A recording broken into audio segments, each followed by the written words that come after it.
অসুখে অভিনয়ের অভিজ্ঞতা শিলাজিৎ মজুমদারের কাছে অদ্ভুত।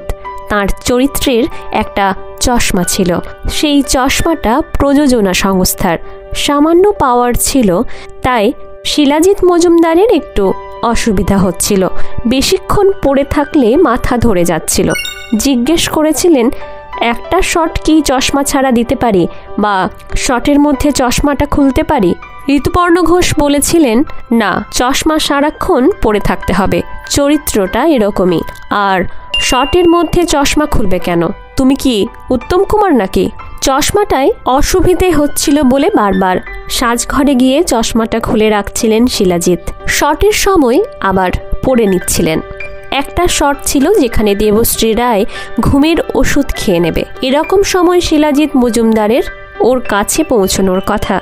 দারুণ শট হলো, সকলে প্রশংসা করলো। শিলাজিৎ ফিরে গেলেন সাজঘরে। ঢুকেই প্রথমে যেটা চোখে পড়ল সেটা সেই চশমাটা, অর্থাৎ চশমা ছাড়াই একটা দারুণ শট দিয়ে এসেছেন। কি হবে এবার? ভাবতে ভাবতে ঋতুপর্ণ ঘোষের কাছে গিয়েই বলে ফেলেছেন কথাটা। খুব সহজভাবে, প্রায় হাসতে হাসতে বলেছেন। বিষয়টার গুরুত্ব বুঝতে পারেননি হয়তো। ঋতুপর্ণ ঘোষ প্রচণ্ড চিৎকার করে উঠেছিলেন এবং খুব বাজে প্রতিক্রিয়া দিয়েছিলেন।